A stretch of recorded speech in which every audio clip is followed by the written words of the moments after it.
నాడు 5,817, నేడు 5,763. 6 నెలల్లో తగ్గిన 54 ఎంపీటీసీ స్థానాలు. 3 సార్లు మారిన ప్రాదేశిక నియోజకవర్గాల సంఖ్య. కొత్త మున్సిపాలిటీ ఏర్పాటు అవుతుండడమే కారణం. ఎన్నికల షెడ్యూల్ నాటికి ఇంకా సంఖ్య తగ్గుతుందా? విషయం ఏంటంటే ఇక్కడ 2 రకాల నిర్ణయాలు తీసుకుంది రాష్ట్ర ప్రభుత్వం.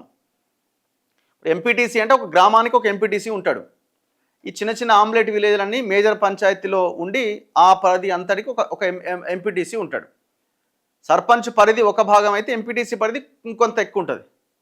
సో ఈ ఎంపీటీసీలు సంఖ్య తగ్గింది. దేనికి తగ్గింది? చాలా గ్రామాలు మున్సిపాలిటీల్లో మెర్జ్ అవ్వడం ద్వారా ఎంపీటీసీల సంఖ్య తగ్గింది. అది 5,817 ఉంటే ఇవాళ 5,763కి వచ్చిందట. అంతకుముందు ఇంకా ఎక్కువ ఉండే, ఇంకా తగ్గుతా వస్తుంది. అదొక కారణం అయితే. రెండోది ఇంకోటి, ఈ ఎంపీటీసీలు కలిసి ఆ మండలంలో ఉన్న గ్రామాలు, ఆ గ్రామాల్లో ఉన్న ఎంపీటీసీలు అంతా కలిసి ఒక ఎంపీపీని ఎన్నుకుంటారు. ఈ ఎంపీపీని ఎన్నుకునే క్రమంలో ఒక మండలం కింద 2-3 గ్రామాలే ఉన్నాయనుకోండి, ఇబ్బంది అవుతున్నది. 2-3 గ్రామాలంటే గ్రామాలు ఎక్కువ ఎంపీటీసీ పరిధి.